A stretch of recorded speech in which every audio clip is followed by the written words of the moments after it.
activiste depuis des années dans la diaspora congolaise à Paris. Comment allez-vous? Ça va. Alors, tout le monde sait que vous avez accompagné le professeur Pascal Lissouba, que vous êtes un membre de l'UPADS. Est-ce que c'est toujours le cas aujourd'hui? Non, c'est toujours le cas dans les idées, dans l'approche de Lissouba lui-même, dans les fondamentaux de ce que Pascal Lissouba nous a légué. Mais dans les faits, ce n'est plus la même chose puisque les animateurs de ce parti ont tourné le dos aux fondamentaux de ce que Pascal Lissouba nous a dit.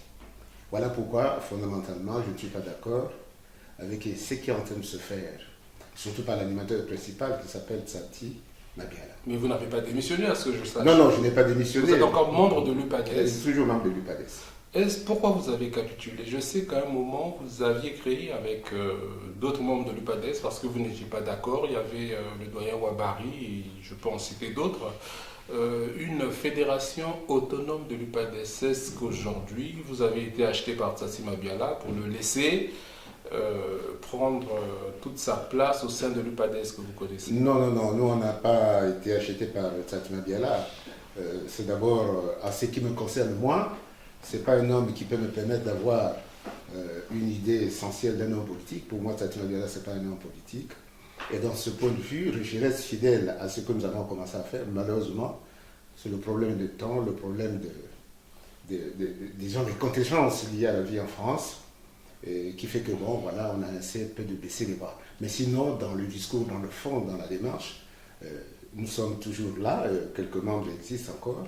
Moi, Ouabari et bien d'autres qui sont encore très attentifs aux idéaux prônés par le professeur Pascal Lissouba. Oui, mais vous comprenez quand même que les gens se posent beaucoup de questions.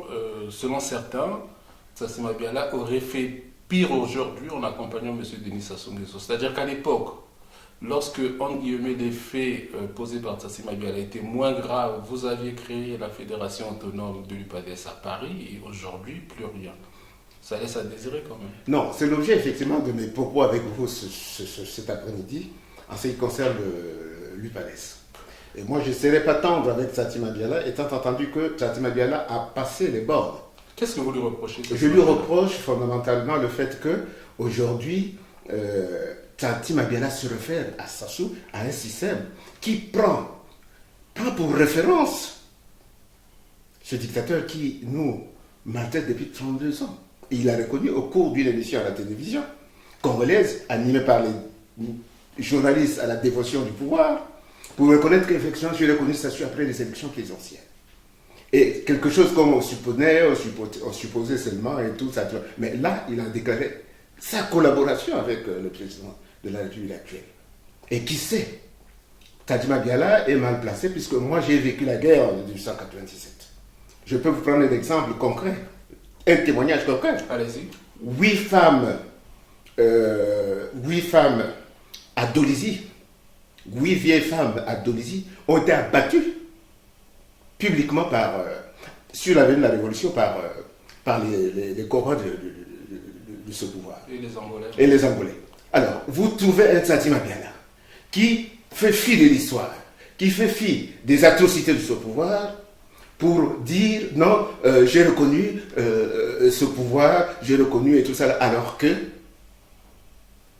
sa base qui devrait être celle du UPADS, aujourd'hui pour certains croupissent non seulement dans la misère, mais dans les remords de ceux qu'ils ont, des enfants et des femmes qu'ils ont perdus. Alors, Tsatsi Mabiala bien promené publiquement que non, moi je reconnais ce pouvoir, et alors, non. Un peu de dignité. Vous accusez M. Tsatsi Mabiala d'être en connivence avec M. Denis Sassou Nguesso. Vous n'êtes pas tendre avec lui, mais une fois que vous avez fait ce point, vous, à l'UPADS, ou vous qui vous réclamiez du Lissoubis, qu'est-ce que vous faites? Non, écoutez, il y a déjà des voix qui s'élèvent sur le plan national. Et moi, ma démarche aujourd'hui, c'est chercher à isoler ces messieurs. Chercher à isoler ce monsieur de la base de l'UPADS, la base réelle de l'UPADS. Et que, même dans leur camp, beaucoup de gens, les Foutou et ceux qui semblaient à l'époque nous combattre et tout ça, mais aujourd'hui, Foutou a reçu la gifle qu'il méritait parce qu'effectivement, après avoir été chassé, parce qu'il a chassé, Mabiala l'a chassé. Et donc, au niveau de la députation ou quelque chose comme ça et tout ça, Et remplacé par le fils de Pascal voilà, Lissouba. remplacé par le fils de Pascal Lissouba. Et de ce point de vue-là, ce n'est plus un secret. Ce type-là, il faut l'isoler de la base. Ça, c'est ma démarche à moi. Et que les voies existent, les cadres existent. Mais est-ce qu'il n'est pas déjà isolé d'autant plus, en tout cas certains disent que dans les terroirs acquis à l'UPADES, monsieur Jean-Marie Michel Mokoko avait fait un raz-de-marée. Est-ce qu'il n'est pas déjà isolé? Est-ce que vous ne lui donnez pas plus d'honneur ou d'importance qu'il n'a? Non, écoutez, en ce qui me concerne, moi, je ne peux pas, puisque, à mon avis, ce qui caractérise un homme politique, Mingwa, c'est la capacité d'un homme politique à défendre les causes les plus criardes d'un peuple. L'homme politique, les grands hommes politiques se caractérisent par la défense des causes les plus importantes d'un peuple. Là, le peuple congolais est en train de souffrir, et là, les jeunes, les enfants et tout. Et en plus de cela, il tient un discours concernant le pool. Parce que le pool est quelque chose pour moi à ce qui me fait souffrir. Pourquoi? Je vais vous prendre deux exemples. Quand nous étions au lycée Victor Ogagna avec Ndoba, Magloire Ndoba. nous quittons, lui ensemble et moi, nous quittons deux lycées. On a fait le concours d'entrée au lycée Victor Ogagna. On était jeunes à cette époque. On arrive en 6e. Classique avec les petits blancs, nous obtenons les moyens les plus élevés. À la fin d'année, il y avait un système de gestion de prix au lycée Victor Ogagna pour récompenser les meilleurs élèves. Ndoba prix d'excellence dans toutes les matières. Abigna prix des tableaux d'honneur. Et de ce coup, le conseil de classe se tient. On décide de nous faire rentrer à l'internat parce que par notre travail, nous étions des enfants de paysans. Et donc, du coup, on s'est dit, prise en charge par la République, et on a fait la preuve que, effectivement, la République pouvait s'occuper de nous. Ça, c'est le premier exemple que je vous cite à dessein. Le deuxième exemple, j'ai été en 80 à Brazzaville et à Pointe-Noire. Il y a un petit frère qui travaille à Elf, qui s'appelle, je n'ai pas besoin de citer son nom, qui travaille à cadre à Elf, qui me fait asseoir. Il dit, grand frère, vous savez, le Congo regorge les génies. Les cadres de Elf Congo ont quitté Paris, ont quitté Pau pour venir suivre un test aux enfants admis au baccalauréat série C du coup. Et donc, on a sélectionné 22 bacheliers dans tout le Congo. Ceux qui ont obtenu des moyennes très élevées en série C doivent être orientés, doivent être recrutés pour envoyer à Pau, afin qu'effectivement, ils puissent être formés dans le pétrole. Ce qui fut fait, ils étaient 22 à l'époque, et on a sélectionné 18. Malgré les pressions des hommes politiques, les gens d'EF ont dit, nous ne recevons pas les pressions et tout ça, nous, sur la base du travail fait par les élèves, nous on recrute, et c'est ce qu'ils ont fait. Ils ont amené ces 18 gars, dont 2 filles, amené ces 18 garçons à Pau pour être formés dans le pétrole. Donc c'est en fait un témoignage pour dire ceci.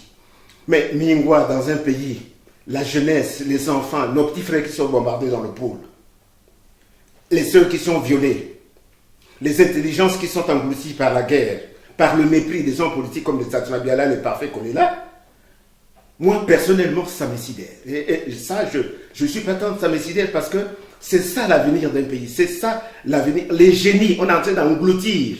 Alors, on va revenir sur la situation de l'OPOUL, mais pour terminer sur la situation de l'UPADES, vous convenez que si M. Tsatsima Biala est corrompu, le fils de Pascal Tsatsima Biala, qui a remplacé le député Foutou, est corrompu aussi. Donc, la famille de M. Pascal Lissouba est corrompue. On a quand même vu sa femme à Oyo aller manger des dénis à M. Denis Sassou Nguesso. Non, justement, ça dit que lesquels qui ont ouvert la porte à Tsatsima Biala et bien d'autres. C'est la famille Lissouba. La famille Lissouba, c'est les Ngamassa en particulier. Ce sont eux qui ont ouvert la porte à ce pouvoir, de pouvoir faire du UPADES une appendice du PCT. Donc on ne peut pas se garer. Non, écoutez, ces gens-là, en ce qui me concerne, même soit disant si c'est des parents, mais on ne blague jamais avec la vie d'un peuple, sous prétexte qu'on est des parents. Il y a des gens qui souffrent, il y a des gens qui meurent aujourd'hui, et par le fait de guerre, par le fait de la négligence d'un pouvoir qui a du mépris pour les gens, Donc on ne peut pas s'amuser avec ces choses-là.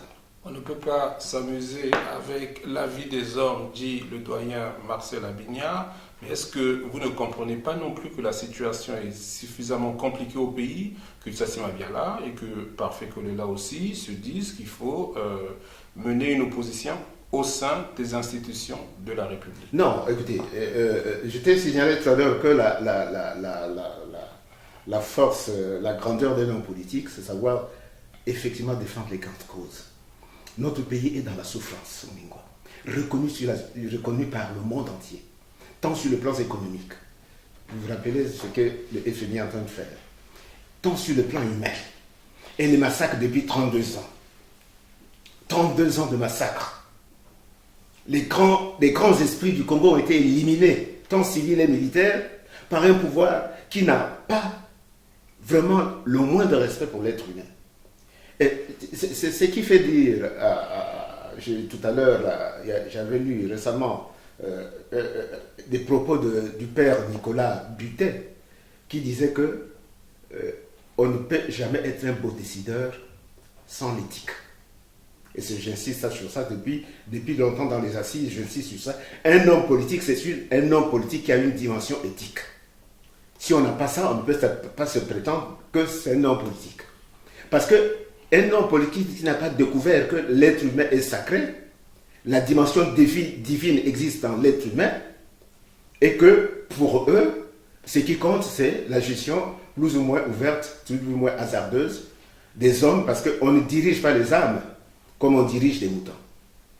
On ne dirige pas les hommes comme on dirige les moutons, mais est-ce que vous comprenez que M. Kolela, par exemple, ait été un peu échaudé de voir que sa réunion a été perturbée à Paris? Est-ce que vous trouvez normal qu'un leader politique qui arrive, qui tient une réunion au sein des assises de son parti, soit chahuté à ce point? Qu'est-ce que vous en pensez? Non, ça dit que c'est le niveau. Est-ce que c'est vous les doyens de la diaspora qui ont organisé Non, c'est pas nous les doyens, c'est parce qu'un peuple, quand il est excédé, on est obligé effectivement d'arriver à ces travers-là. Mais dans le fond de la démarche, les indignés ont raison. Parce que qu'est-ce qui fait la force du pouvoir de Sassou? C'est parce qu'il est assis sur ceux qui le soutiennent. Platon a dit quelque chose de très important. En fait, si vous voulez anéantir une dictature, il faut l'isoler. Or, si vous l'entourez, vous continuez à être autour de lui, mais vous le prospérez, c'est-à-dire qu'il ne fera que prospérer. Et il prospère par la collaboration, par les trahisons dont les Tsassima Biala et Parfait Kolela font leur œuvre. Il se fait porter par l'arme ultime qu'ils ont eue aujourd'hui, par la corruption. On voit la corruption atteindre une dimension internationale.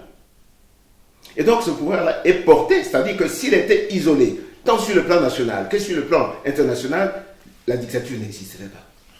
Alors, on va venir sur la situation dans le pool. Comme vous le savez, les partisans de M. Denis Sassou Nguesso disent que c'est un homme de paix parce qu'il a tendu la main au pasteur Ntoumi. Il y a eu un accord de cessez-le-feu.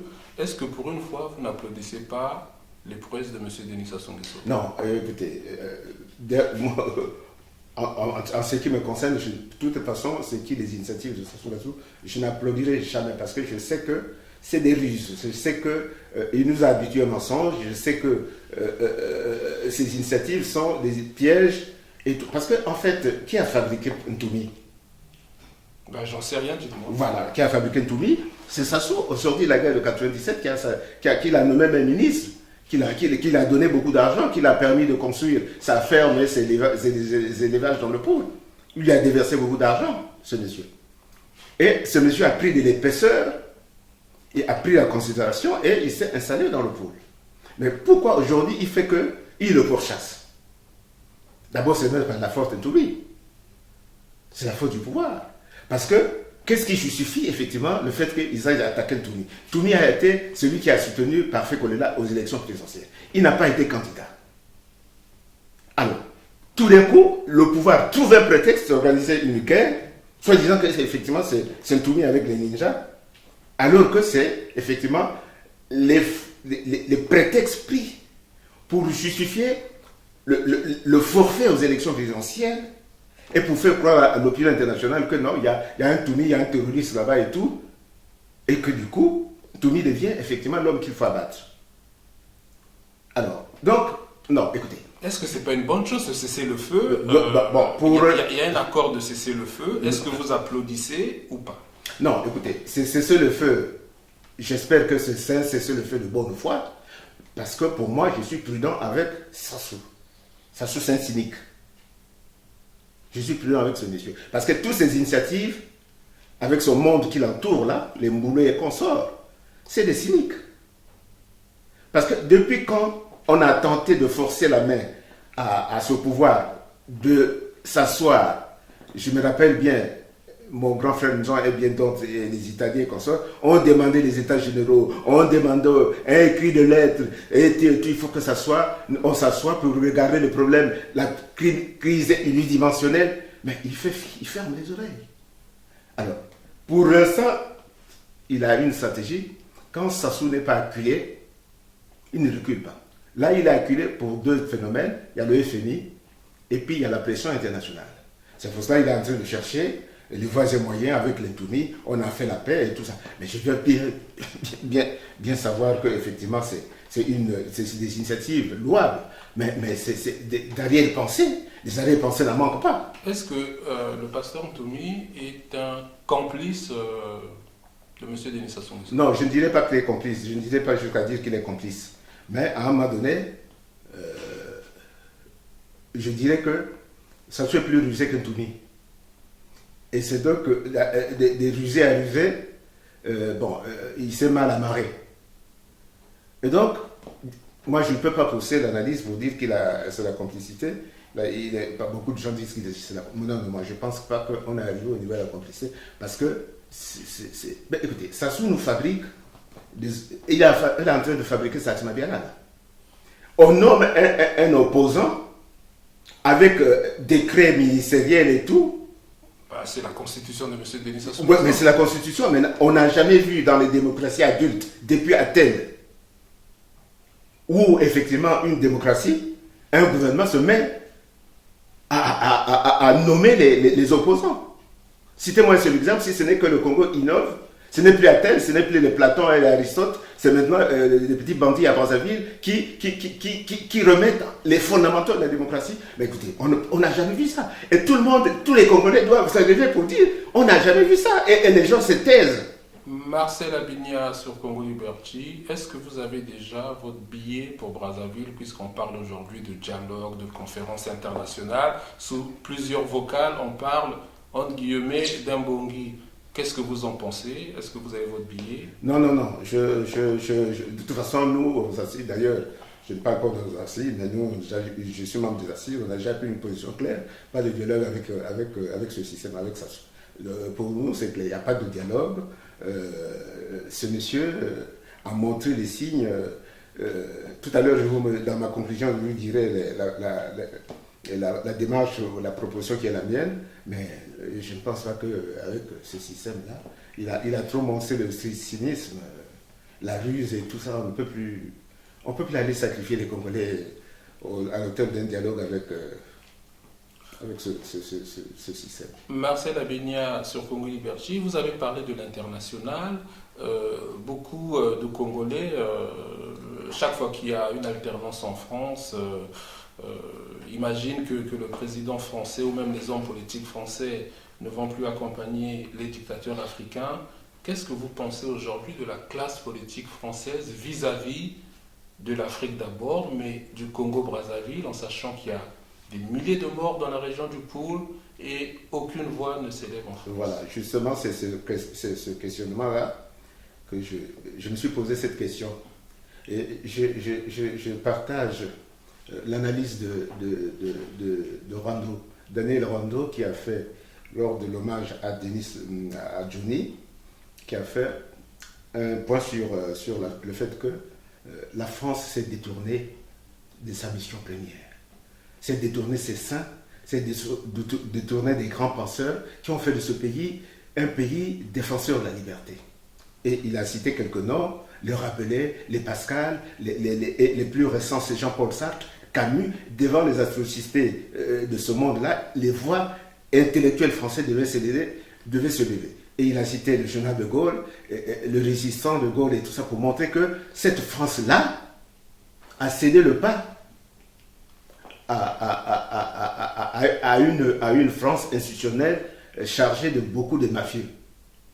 Et Bourgi nous l'a dit récemment, et pas un témoin les moindres. Bourgi, c'est celui qui servait la France-Afrique. Et il a dit au cours d'une émission Antenne 2 que, effectivement, aujourd'hui, la question africaine, la question de l'Afrique, c'est d'abord une question de dictature, parce qu'on ne peut plus, la classe politique française à l'époque a servi et de marchepied. Et les Villepin et bien d'autres ont été là. Mais la France n'est plus la France qui a chanté la grandeur de la liberté.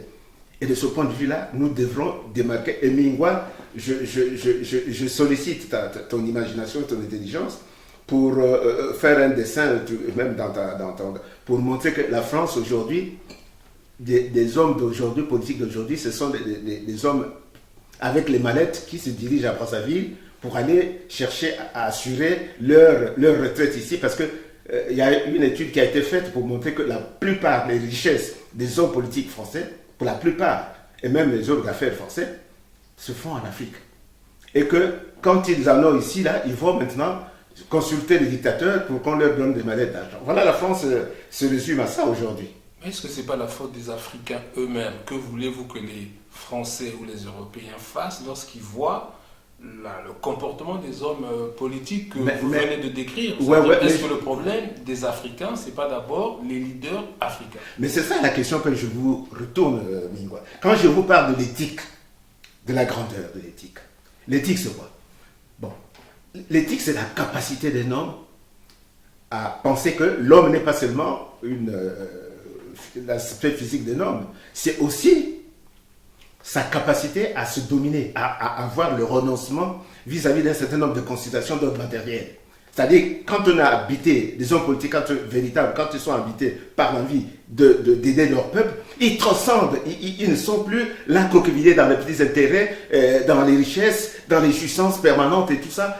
Et ça affaiblit. On voit pourquoi ils sont accros à l'argent aujourd'hui. Et c'est ça la faiblesse, les hommes politiques congolais en particulier, c'est la faiblesse. C'est-à-dire que moi personnellement, je n'épargnerai, je suis en quête des hommes politiques intègres, susceptibles de promouvoir la probité morale comme l'ont été nos anciens hommes politiques, les Opango, les Massamba Deba, qui ont fait la preuve qu'un pays, quand on n'a pas l'éthique, quand on n'a pas les valeurs morales, on n'a pas des vertus, on ne peut pas se prétendre de gouverner un pays. Marcel Abigna sur Congo Liberty, on arrive à la fin de notre émission. C'était une émission très passionnante et puis je vois que il y a beaucoup, en tout cas il y a de la matière, il y a beaucoup de choses à dire. Je crois qu'il faut qu'on organise une émission avec vous sur l'éthique, sur la morale. Je crois qu'aujourd'hui ces vertus-là doivent être transmises aux générations, en tout cas aux jeunes générations. Quel est votre mot de la fin? Non, mon mot de la fin, c'est d'appeler les peuples congolais dans une démarche qu'un homme a signalé récemment, dans l'Afrique des Grands Lacs, il est temps qu'on arrête Sassou, pas arrêter dans ce sens arrêter, mais on arrive à faire pression sur lui pour demander à ce que, et Kabila, et lui, et bien d'autres, qu'ils arrêtent de tuer leur peuple. Si au niveau diplomatique on arrive à ça, à les convaincre, parce qu'il n'y a que l'international qui peut les convaincre. Aujourd'hui, les Congolais, vu la façon dont ils sont organisés, ils ne peuvent pas amener ce monsieur à ça. Il n'y a que l'ingérence extérieure. Mais cette ingérence est un préalable pour dire que, en tout cas, trop c'est trop, comme l'a dit Bourgi, trop c'est trop. À un moment donné, il faut s'arrêter. Quels sont ces dirigeants-là qui passent leur temps à faire des complots, à faire des intrigues, à passer leur temps à réfléchir comment aller tuer quelqu'un, comment aller enlever quelqu'un, alors que l'homme au sens noble doit réfléchir comment créer, Mais vous avez des temps à Brazzaville, des gens qui passent leur temps à réfléchir sur comment effectivement enlever quelqu'un, comment tuer quelqu'un, comment faire un coup. Donc le mensonge et la ruse. Et donc l'international dit que si cette voie diplomatique n'est pas résolue, eux, ils demandent l'intervention, la force extérieure. Alors, il demande à Poutine, il demande à Macron, à la France, quand il dit c'est la Russie, la France et les États-Unis pour une intervention militaire. Parce que ça suffit. Le droit d'ingérence en amont. En un mot. C'était l'entretien de Marcel Abigna, doyen et activiste dans la communauté congolaise à Paris. Cher tonton, je vous dis à très bientôt. Merci beaucoup. Merci, Nico.